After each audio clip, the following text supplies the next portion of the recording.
Hi guys, welcome back to my channel. Myself Vishali Gautam.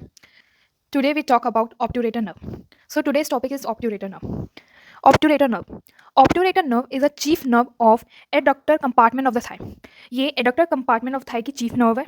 ये हमारा arise होता है एब्डोमेन से फिर ये पेल्विस में जाता है. पेल्विस में ये दो में डिवाइड होता है, इंटीरियर पोस्टीरियर, देन ये थाई में जाता है. सो मैं आपको बताती हूँ कैसे होता है. ये हमारा ऑब्ट्यूरेटर नर्व हमारा अराइज होता है लंबर प्लेक्सिस से. It arises from the lumbar plexus in the abdomen.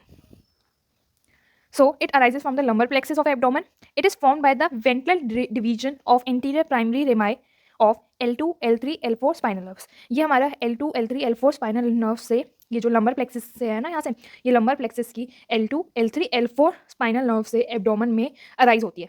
ये दोनों मिक्स, ये तीनों मिक्स करके यहाँ से अराइज होती है ऑब्ट्यूरेटर नर्व. ये ऑब्ट्यूरेटर नर्व है. देन ऑब्ट्यूरेटर नर्व जब एंटर होती है पेल्विस में, पेल्विस में एंटर होती है बाय थ्रू ऑब्ट्यूरेटर फोरामेन. फिर ऑब्ट्यूरेटर फोरामेन में आने के बाद ये दो पार्ट में डिवाइड हो जाती है, anterior division and posterior division. So it enters the thigh by passing through obturator canal. अभी हमने पढ़ा ना ऑब्ट्यूरेटर कैनाल और ऑब्ट्यूरेटर फोरामेन.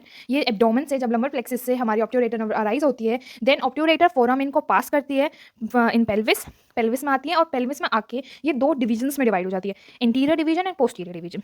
देन ये हमारी आती है थाई में. सो लेट्स अब हम इसको प्रॉपर कोर्स और इसका डिस्ट्रीब्यूशन देखते हैं.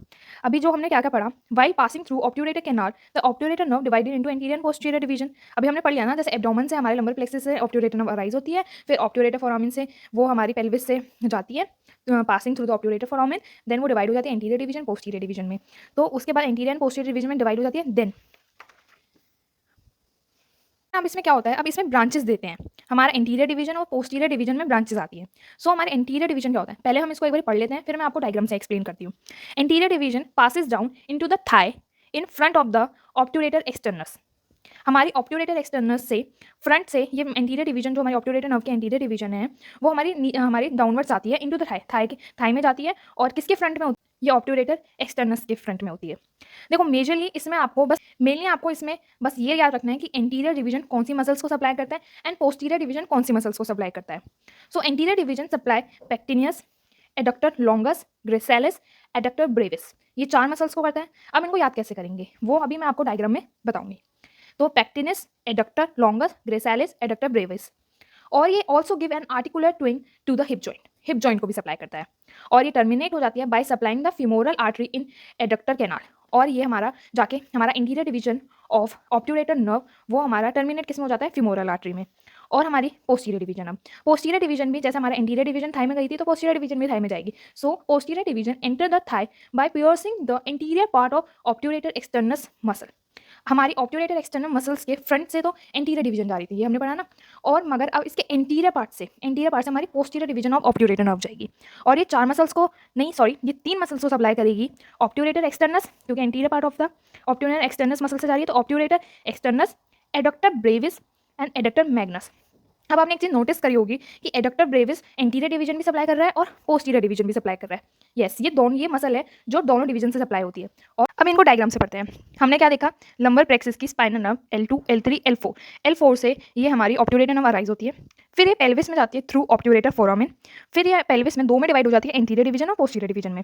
फिर हमारी ये थाई में जाती है. हमने पढ़ा था कि एंटीरियर डिवीजन थाई में जाती है और ये फ्रंट ऑफ द कौन सी मसल होती है, जिसके ऑब्ट्यूरेटर एक्सटर्नस के फ्रंट से होती है. और ये पोस्टीरियर डिवीजन जाती है जो इंटीरियर पार्ट ऑफ ऑब्ट्यूरेटर एक्सटर्नस होती है. तो देखो पोस्टीरियर डिवीजन में हमने बोला था ना तीन मसल्स ये हमने बोला था तीन मसल्स, बट आपको लग रहा होगा ये चार कैसे हो गए, क्योंकि देखो इसमें भी हमारा एक एक्स्ट्रा था हिप जॉइंट. इसमें एक्स्ट्रा हमारा हिप जॉइंट को सप्लाई कर रही थी ना इंटीरियर डिवीजन, तो इधर सप्लाई करेगी नी जॉइंट को. मसल्स तीन ही है बट इधर हमारा हिप जॉइंट एक्स्ट्रा है और इधर नी जॉइंट को सप्लाई करती है. तो ये हम पढ़ चुके हैं. तो अभी हमने क्या देखा, पोस्टीरियर डिवीजन है. तो सबसे पहले याद रखो हमने पोस्टीरियर डिवीजन के एंटीरियर पार्ट ऑफ ऑब्ट्यूरेटर एक्सटर्नस के निकल रही थी हमारी पोस्टीरियर डिवीजन. तो फर्स्ट हमारा किसको सप्लाई करेगी, आप बस याद रखो इधर चार बॉक्सेस बना दो, इधर तीन और बीच में एक. बीच में तो आपको पता ही होगा कि कौन सी एक इकलौती मसल से जो दोनों से सप्लाई हो रही है, एडक्टर ब्रेविस. और याद रखना इसमें जितने भी अगर एडक्टर आते हैं, एबडक्टर नहीं आ रहे, तो इधर एडक्टर ब्रेविस आ जाएगा. फिर इधर तीन मसल्स हो गए, एक तो वही ऑब्ट्यूरेटर एक्सटर्नस, फिर एडक्टर ब्रेविस है तो एडक्टर मैग्नस पोस्टीरियर वाले में, और लास्ट में पोस्टीरियर वाला हमारा किस में जा रहा है, नी जॉइंट में. और पोस्टीरियर डिवीजन हमारा टर्मिनेट कैसे होता है, पी है ना, P for posterior division, P for popliteal artery. तो पोस्टीरियर डिवीजन हमारा टर्मिनेट हो रहा है पॉपिलिटियल आर्टरी में. अब हम एंटीरियर डिवीजन की बात करते हैं। एंटीरियर डिवीजन इसमें पोस्टीरियर में देखा था हमने नी जॉइंट कर रहा था, तो एंटीरियर को कौन करेगा? Hip joint. तो एंटीरियर हमारा हिप जॉइंट कर रहा है। उसके बाद फिर हमारे 3 मसल्स 4 मसल्स थी ना, तो कौन-कौन सी मसल्स हो गई? एक वही सप्लाई कर रही है एडक्टर ब्रेविस जो पोस्टीरियर और एंटीरियर दोनों। फिर जो 3 बच गई तो देखो हमारा एडक्टर ब्रेविस तो दोनों में आ गई। एडक्टर मैग्नस इसमें आ गई एमपी, पोस्टीरियर में एमपी से याद रखना। एडक्टर मैग्नस इसमें आ गई, तो कौन सी बची? Adductor longus. तो एडक्टर लॉन्गस हमारे एंटीरियर डिवीजन में आ गई। फिर 2 बचती है, एक हो गई पेक्टिनिस, एक हो गई ग्रेसालिस। और ये एंटीरियर डिवीजन हमारा किस में एंड होता है? फीमोरल आर्टरी में। सो ये था ऑब्ट्यूरेटर नर्व का पूरा कोर्स एंड डिस्ट्रीब्यूशन। इसमें आपको बस पेपर में ये डायग्राम बनाना है, वो मैंने आपको बता दिया याद कैसे करना है। डायग्राम बनाना है, इसकी ढंग से आपको लेबलिंग कौन सी मसल्स को कहाँ से सप्लाई कर रही है, और उसके बाद हमें इसका कोर्स एंड डिस्ट्रीब्यूशन लिखना है। कोर्स एंड डिस्ट्रीब्यूशन मतलब कहाँ से ये स्टार्ट हुई, कहाँ तक टर्मिनेट हुई, और बीच में ये कौन कौन सी मसल्स को सप्लाई करती है। अब हम पढ़ते हैं क्लिनिकल। क्लिनिकल 2 हैं, adductor spasm of thigh and referred pain. Referred pain, सबसे पहले हम रेफर्ड पेन पढ़ते हैं। रेफर्ड पेन क्या होता है? In knee disease pain is refer to hip joint along the obturator because it supplies the both joint.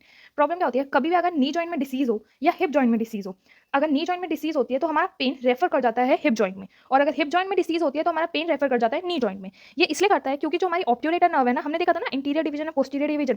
Interior division से वो हिप जॉइंट को सप्लाई करती है और पोस्टीरियर डिवीजन से वो नी जॉइंट को सप्लाई करती है। इसके चक्कर में ये रेफर्ड पेन हो जाता है। अगर नी में कोई डिसीज हो जाती है तो may be it refer to the hip joint, और हिप जॉइंट में होगी तो it may refer to the knee joint. I hope आप सबको ऑब्ट्यूरेटर नर्व समझ में आ गया हो। अगर आपके कोई डाउट हो तो आप प्लीज़ कमेंट सेक्शन में मुझे बताइए, और अगर आपको और किसी टॉपिक पे वीडियोस चाहिए तो प्लीज़ मुझे सजेस्ट कीजिए। And thank you for watching, and please do subscribe, share, like my videos.